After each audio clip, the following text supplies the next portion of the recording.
दोस्तों, एक बार की बात है। महात्मा बुद्ध एक गांव से होकर गुजर रहे थे। उस गांव में एक तालाब था। महात्मा बुद्ध और उनके सभी शिष्य तालाब के पास आकर रुक गए। तभी वहां पर एक लड़का अपनी मां के साथ पानी भरने आया। उस लड़के की नजर महात्मा बुद्ध पर पड़ी। वो महात्मा बुद्ध को पहले से ही जानता था। वह जानता था कि महात्मा बुद्ध बहुत ज्ञानी है और वो सभी के प्रश्नों का उत्तर देते। वह तुरंत ही महात्मा बुद्ध के पास पहुंचा। उसने महात्मा बुद्ध को प्रणाम किया और कहा, हे बुद्ध, मैं अपने जीवन में कुछ बहुत बड़ा करना चाहता हूं, लेकिन जब भी मैं कुछ करना चाहता हूं तो वो मुझसे संपूर्ण तरह से नहीं हो पाता।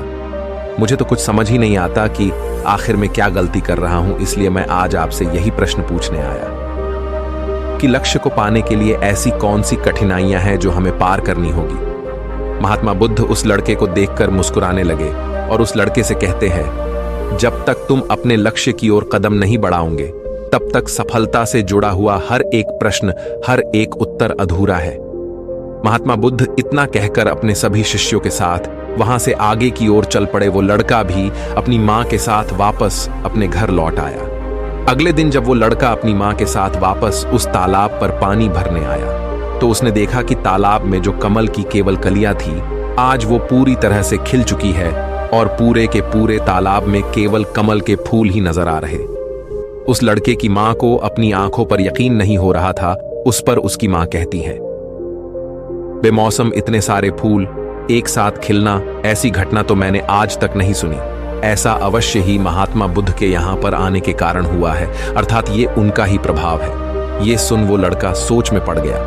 उसने तुरंत ही तालाब से एक कमल का फूल तोड़ा और मन ही मन ये सोचने लगा, यदि यह महात्मा बुद्ध के प्रभाव के कारण हुआ है तो मुझे अवश्य ही महात्मा बुद्ध से मिलना चाहिए। शायद हो सकता है कि वो मुझे कुछ प्रेरणा देना चाहते हैं। ऐसा सोचते सोचते उस लड़के ने यह भी मन बना लिया कि वह महात्मा बुद्ध से अवश्य मिलेगा।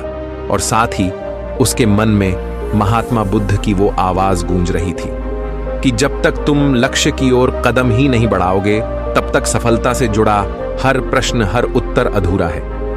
तभी उस लड़के ने वह कमल का फूल एक छोटे से मटके में रख लिया और उसने मन ही मन यह मन बना लिया कि वह महात्मा बुद्ध से मिलकर रहेगा और उसके मन में जो भी प्रश्न है वह उनसे उनके उत्तर जानकर रहेगा। उस लड़के ने तुरंत ही अपनी मां से कहा, मां, मैं महात्मा बुद्ध से मिलने जा रहा हूं। वो अब तक बहुत आगे नहीं निकले होंगे। यदि मैं जल्दी जल्दी चलूंगा तो एक दिन में उन तक पहुंच ही जाऊंगा और फिर एक दो दिन में मिलकर मैं वापस घर लौट आऊंगा। उसकी मां ने उसे समझाने की कोशिश की, लेकिन वो लड़का नहीं माना। वो तुरंत सफर की ओर निकल पड़ा। वो मार्ग पर तेजी से आगे बढ़ रहा था। जल्दी जल्दी चलते हुए उसने बहुत कम समय में अपना गांव पार कर लिया, लेकिन अब इसी कारण वो थकने भी लगा था और उसकी रफ्तार भी धीमी पड़ रही थी। उस लड़के का जोश भी अब खत्म होता जा रहा था। धीरे धीरे चलते चलते वह जंगल के रास्ते आ पहुंचा और जंगल को देखकर उसके मन में एक डर उत्पन्न हुआ। उसने सोचा कि मैंने आज तक कभी जंगल पार नहीं किया है और इस जंगल में तो कई जंगली जानवर भी हैं। यदि मैं रास्ता भटक गया तो मैं महात्मा बुद्ध तक कभी नहीं पहुंच पाऊंगा, और यदि मैं किसी गलत रास्ते पर चला गया तो मुझे कम से कम 2 दिन और लगेंगे महात्मा बुद्ध तक पहुंचने के लिए, और यदि वो मुझसे बहुत आगे निकल गए तो मुझे बाकी रास्ते भी पता नहीं चल पाएंगे और फिर मैं उनसे कभी नहीं मिल पाऊंगा। वो लड़का इसी सोच विचार में पड़ा हुआ था। तभी उसने देखा कि उसी रास्ते से एक घुड़सवार आ रहा था।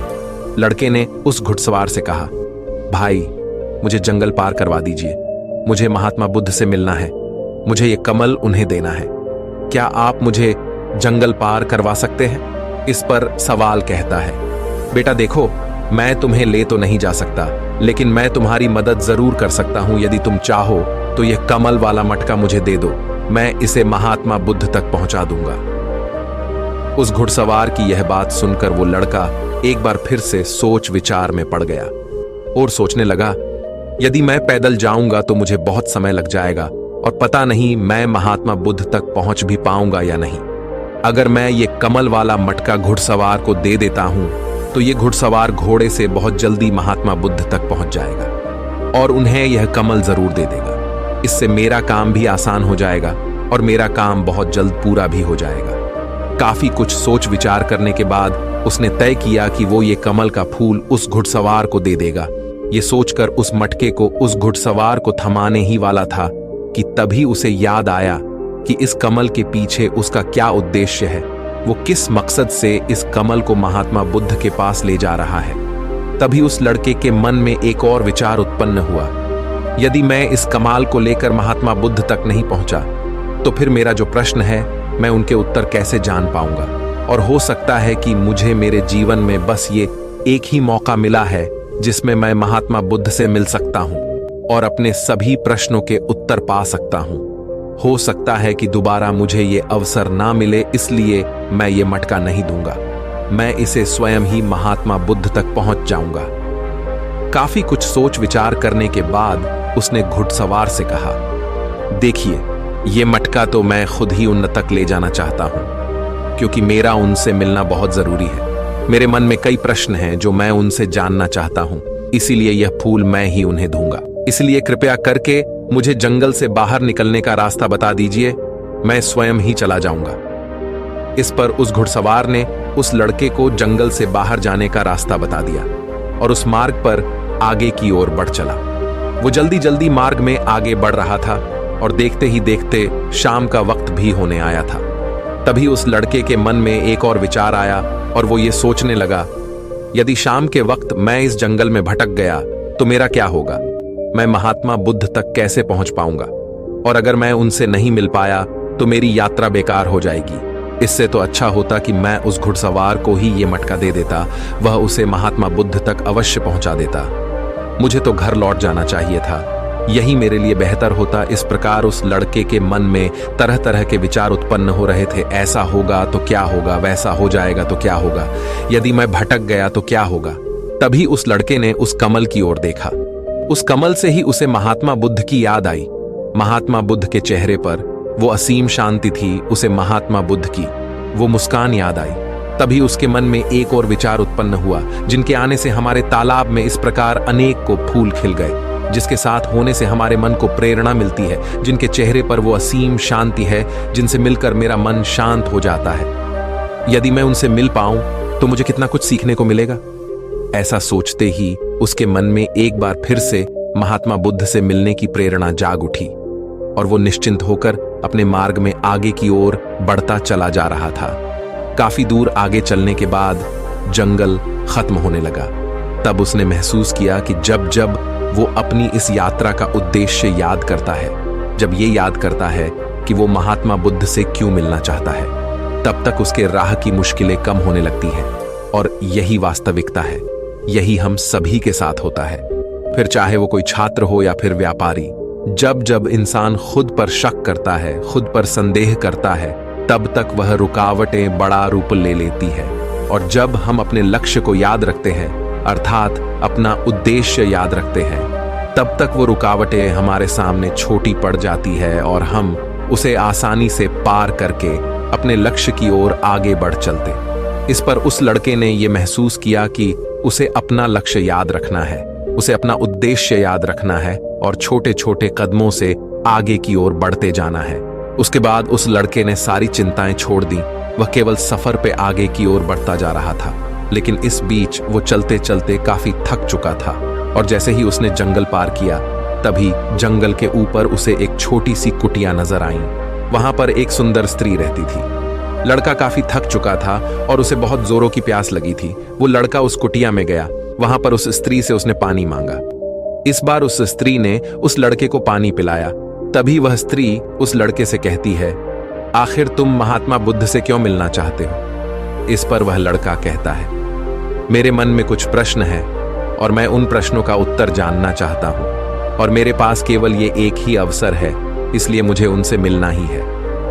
वह लड़का उसी तरह से अपनी बातें कर ही रहा था। उधर दूसरी तरफ उस स्त्री के मन में उस लड़के के प्रति प्रेम जाग रहा था कि उस लड़के को पसंद करने लगी थी। वो लड़की उस लड़के को रोकना चाहती थी। वो उससे कहती है, आज की रात तुम यहीं रुक जाओ, वैसे भी शाम होने को है और बहुत जल्द रात भी हो जाएगी। ऐसे में तुम कहाँ जाओगे? इससे अच्छा है आज तुम यहीं पर रुक जाओ। आज हमारे बगल में ही शादी है, वहां पर नाच गाना होगा, खाना पीना होगा, बहुत मजा आएगा। इसीलिए आज रात तुम यहीं पर रुक जाओ। उस स्त्री के मुख से यह सुनकर वो लड़का यह समझ चुका था कि यह स्त्री मुझे पसंद करती है और वह बहुत सुंदर भी है। उसकी सुंदरता को निहारते हुए वो लड़का मन ही मन ये सोच रहा था कि यदि मैं इस तरह से दोस्ती कर लूं तो मेरा जीवन तो समझ जाएगा, मुझे जीवन का मजा आ जाएगा, और वैसे भी आज रात तक तो मैं महात्मा बुद्ध से मिल भी नहीं पाऊंगा, तो क्यों ना मैं यहीं पर रुक जाऊं। तभी उस लड़के ने जवाब देते हुए कहा, मैं कुछ देर में सोच कर बताता हूं। लड़का इस विषय पर सोच ही रहा था कि तभी उसके मन में एक बार फिर से महात्मा बुद्ध की वो बात याद आ गई और उसे यह एहसास हुआ कि मैं इतनी दूर से यहां पर क्यों आया हूं। उसने मन ही मन खुद से प्रश्न किया, क्या मैं यहां पर इतनी दूर इस लड़की से मित्रता करने आया था? नहीं नहीं, ये मेरी मित्र नहीं बन सकती। क्या भरोसा आज को इसका मन मुझ पर आया है और कल को किसी और पर आ गया तो मैं क्या करूंगा। लड़के ने तुरंत ही उस कमल की ओर देखा, तभी उसे उसका उद्देश्य याद आ गया और उसने तुरंत ही यह निर्णय लिया कि वह आगे की ओर बढ़ेगा। उसने उस लड़की को साफ साफ मना कर दिया और अपने मार्ग की ओर आगे बढ़ चला। जब वो आगे की ओर जा रहा था तभी उसे अपने इस निर्णय पर अफसोस हो रहा था। उसे ऐसा लग रहा था यदि उसे महात्मा बुद्ध ना मिले तो उसके हाथ से ये स्त्री भी चली जाएगी। इस बात का उसे बहुत मलाल था, लेकिन वह धीरे धीरे मार्ग में आगे बढ़ता गया। कुछ दूर आगे जाने के बाद जब उसका मन शांत हुआ तब उसे इस बात का एहसास हुआ कि यदि वह उस स्त्री के पास रुक जाता तो वह अपने उद्देश्य में कभी सफल नहीं हो पाता और उसकी ये यात्रा बेकार हो जाती, उसकी इतनी मेहनत व्यर्थ हो जाती। और तब उसे एक और चीज का एहसास हुआ कि जो भी व्यक्ति या फिर वस्तु हमें अपने उद्देश्य से भटकाने का प्रयास करे, हमें उससे तुरंत ही दूर हो जाना चाहिए। हमें अपना उद्देश्य याद रखना चाहिए कि हमने ये सफर क्यों शुरू किया था और हम अपनी मंजिल पर क्यों पहुंचना चाहते हैं। वो लड़का ये सब सोच विचार कर आगे की ओर बढ़ता जा रहा था। रात्रि का वक्त होने वाला था और वो लड़का तेजी से अपने मार्ग में आगे की ओर बढ़ता जा रहा था। तभी उसे मार्ग में एक बुजुर्ग व्यक्ति मिले। उसने उस बुजुर्ग व्यक्ति से पूछा, बाबा, मैं महात्मा बुद्ध से मिलना चाहता हूं और पिछले गांव में मुझे किसी ने बताया कि वो इसी मार्ग से आगे की ओर बढ़े थे। क्या आप मुझे बता सकते हैं वो किस तरफ गए हैं? इस पर वो बुजुर्ग व्यक्ति उस लड़के से कहते हैं, बेटा, तुमसे कोई गलती हो गई है, तुम्हें कोई गलतफहमी हुई है। यहां से कोई भी आरषि मुनि नहीं गए हैं। हो सकता है कि रास्ते में कोई और मोड़ हो जिस पर तुम्हारा ध्यान ना गया हो। वो आरषि मुनि उसी रास्ते से गए होंगे। ये सुन वो लड़का घबरा गया। अभी कुछ ही घंटों पहले तो मैंने उस बस्ती को पार किया था। यदि मैं वापस गया तो मैं बहुत पीछे हो जाऊंगा और अब तो अंधेरा भी होने को है। मेरे पास ना तो कोई रहने का कोई साधन है और ना ही खाने पीने का। मेरी तो पूरी यात्रा बेकार हो गई। मुझे तो लग रहा था कि मैं महात्मा बुद्ध से अवश्य मिल लूंगा, लेकिन अब लगता है कि यह मुमकिन नहीं है। मैं उनसे नहीं मिल पाऊंगा। इस प्रकार के कई विचार और उस लड़के के मन में उमड़ने लगे। वो लड़का खुद पर संदेह करने लगा। जैसे ही उसके मन में इस प्रकार के विचार उत्पन्न हुए, मानो उसके पैरों में किसी ने बेड़ियां डाल दी हो। वह बार बार केवल एक ही बात सोच रहा था कि आखिर वो मुझे क्यों नहीं दिखाई दिया। मैं बार बार एक ही गलती क्यों करता हूं? मुझसे इतनी बड़ी गलती कैसे हो गई? ये सोचकर वो लड़का सर पकड़कर वहीं पर बैठ गया। कुछ देर तक तो उसे कुछ भी समझ नहीं आ रहा था। तभी उसे उसकी माँ की बात याद आई। उसकी माँ ने उस लड़के से कहा था, बेटा, हर गलती में सीख छुपी होती है जो हमारे जीवन को और भी बेहतर बनाती है। ये बात उसे याद आते ही उसका मन शांत होने लगा और देखते ही देखते उसका मन पूरी तरह से शांत हो चुका था। और वो लड़का बार बार अपने मन में अब एक ही बात दोहरा रहा था कि हर गलती में सीख छुपी हुई होती है और हमें वो और बेहतर बनाने आती है। उसने अपनी गलती को स्वीकार किया। वो कहने लगा, हाँ, मुझसे गलती हुई है। मैं जल्दीबाजी में बिना सोचे समझे बस मार्ग में आगे की ओर बढ़ता जा रहा था। जैसे जैसे लोगों ने कहा, मैं उसी तरह से आगे की ओर बढ़ता चला गया। उसके गलती स्वीकारते ही उसका मन पूरी तरह से शांत हो गया। उसकी निराशा अब आशा में बदल चुकी थी। वह एक पेड़ के नीचे बैठा हुआ था। तभी उसने देखा कि कुछ जानवर नदी से पानी पी रहे थे। ये सब देखकर उस लड़के को याद आया कि जब वह पहली बार महात्मा बुद्ध से मिला था तब पानी के पास ही मिला था और महात्मा बुद्ध के साथ उनके कई शिष्य भी हैं, तो उन्हें पानी की तो आवश्यकता जरूर पड़ेगी। इस बात पर उस लड़के को तुरंत ये समझ में आ गया कि महात्मा बुद्ध भी उसी रास्ते से भ्रमण कर रहे होंगे। जिस रास्ते पर पानी होगा, तभी उसने सोच विचार कर यह तय किया कि वापस जाने से अच्छा है क्यों ना मैं नदी के किनारे किनारे आगे की ओर बढ़ता रहा। ऐसा सोचते ही उसने तुरंत ही रास्ता बदल दिया और अब वह नदी के रास्ते आगे बढ़ने लगा। जैसे जैसे वो आगे बढ़ता जा रहा था, उसका मन और भी हल्का होता जा रहा था, उसका मन और भी शांत होता जा रहा था। तब उसने अनुभव किया कि जब मन बहुत शांत होता है तो हमारा मन बहुत हल्का हो जाता है और जल्दबाजी नहीं करता और ना ही किसी में या खुद में कोई कमी निकालता है। हमारी बुद्धि पहले से बेहतर काम करने लग जाती है। तब उस लड़के ने इस बात का भी अनुभव किया कि खुद से शिकायत करना एक बहुत बड़ी कमी है जो हमें दुख की ओर ले जाती है। चलते चलते लड़के के मन में विचार आया, यदि मैं अपने गांव में ही रुक जाता तो ये सारे अनुभव में कभी नहीं प्राप्त कर पाता।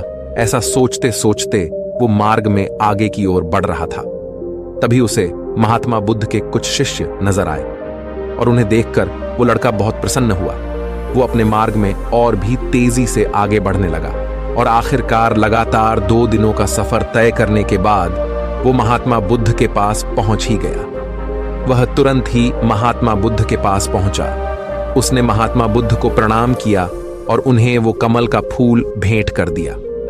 इससे पहले वो लड़का कुछ कहता, तभी महात्मा बुद्ध ने कहा, बहुत सुंदर, ये कमल पूरी तरह से खिल चुका है। 2 दिन पहले ही तुमने मुझसे पूछा था कि लक्ष्य को पूरा करने के लिए इंसान को कौन सी कठिनाइयों को पार करना पड़ता है, लेकिन 2 दिनों बाद तुमने बहुत सारे अनुभव प्राप्त कर लिए हैं। तुम्हारा ये धैर्य और ये मुस्कान देखकर लगता है कि तुमने इस यात्रा में बहुत कुछ सीखा है। इस पर उस लड़के ने यात्रा में घटित हुई हर एक बात महात्मा बुद्ध को बता दी। तभी महात्मा बुद्ध ने उस लड़के से कहा, तुम्हारे मन में जो भी प्रश्न है मैं उनके जवाब तुम्हें जरूर दूंगा।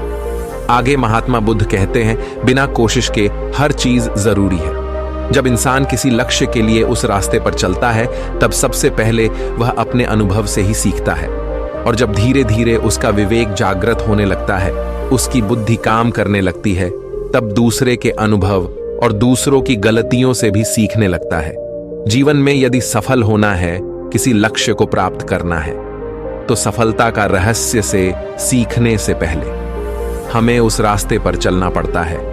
महात्मा बुद्ध आगे कहते हैं, किसी भी लक्ष्य को प्राप्त करने के लिए उस रास्ते में हमें 3 दिक्कतें आती हैं और इनका निवारण करने के बाद ही हम अपने लक्ष्य तक पहुंच पाते हैं। और तुमने भी वो 3 बातें सीख ली।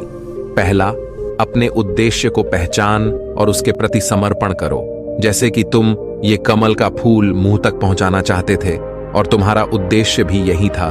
तुमने ये जान लिया था कि ये फूल मुझ तक पहुंचाने के लिए तुम्हारा क्या उद्देश्य है, जिस कारण तुम्हारे मन के सारे संदेह खत्म हो गए। इसके बाद जब भी तुम फूल को देखते थे तो तुम्हें अपना उद्देश्य से याद आ जाता।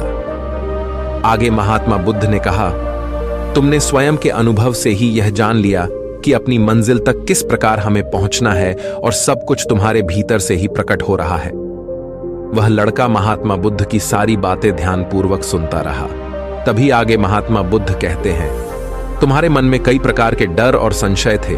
पता नहीं तुम मुझ तक पहुंच पाओगे या नहीं, पता नहीं तुम जंगल पार कर पाओगे या नहीं, क्योंकि तुमने आज से पहले कभी जंगल पार नहीं किया था और रास्ते में तुम्हें तरह तरह की रुकावटें भी झेलनी पड़ी। और जब हमारे रास्ते में तरह तरह की रुकावटें उत्पन्न होती है, तब हमारा मन बाधित होने लगता है, हमारा मन भटकने लगता है और हम अपने लक्ष्य से भटक जाते हैं। लेकिन जब हम अपना सारा ध्यान रुकावटों से हटाकर अपने उद्देश्य पर लगाते हैं, तो सारी रुकावटें खुद ब खुद छोटी पड़ने लगती है और हम उन्हें आसानी से पार कर ले जाते हैं। शुरुआत में हर किसी की यही समस्या है कि वह यह नहीं जानता कि आखिर वो सफल क्यों होना चाहता है, क्यों वो कुछ करना चाहता है। इसी कारण उनके सामने परेशानियां भी बहुत ज्यादा होती हैं और वह उन परेशानियों के सामने घुटने टेक देते। लेकिन जैसे जैसे आप आगे बढ़ते हैं, अपने लक्ष्य के प्रति समर्पित हो जाते हैं, तो वैसे वैसे चलते जाना आसान हो जाता है और हम अपने लक्ष्य तक पहुंच ही जाते हैं। आगे महात्मा बुद्ध उस लड़के को तीसरी बात बताते हुए कहते हैं, असली शक्ति इच्छाओं को पूरा करने में नहीं बल्कि उनको मिटाने में कहते हैं कि हम जानते हुए भी सही काम नहीं करते। अगर हम अपने उद्देश्य की ओर आगे बढ़ते हुए आकर्षणों को पीछे रुक जाते तो हमारी यात्रा कभी पूरी नहीं हो सकती। इसलिए जैसे इस यात्रा के दौरान तुमने फूल हमेशा अपने साथ रखा, अपने पास रखा, वैसे ही उद्देश्य हमेशा सामने रखना चाहिए। हमारा लक्ष्य हमेशा हमारी आंखों के सामने होना चाहिए। इससे हमें निर्णय लेने में आसानी होती है। अन्यथा हमारे मन का संदेह, हमारी मन की शंका हमें कभी भी सही निर्णय नहीं लेने देती और वह हमें मन की उलझनों में फंसाकर रख देती है। इसलिए संदेह के प्रति सचेत रहे। आगे महात्मा बुद्ध उस लड़के से कहते, बेटा, खुद पर शक करने की आदत से ज्यादा खतरनाक और कुछ भी नहीं है, क्योंकि जितना नुकसान आपके नकारात्मक विचार आपका कर सकते हैं उतना और कोई नहीं कर सकता। यदि आप खुद पर संदेह करते हैं तो आप अपने प्रयास में विफल ही हो जाओगे, क्योंकि आप अपने प्रयास पूरी ढंग से कर ही नहीं पाओगे।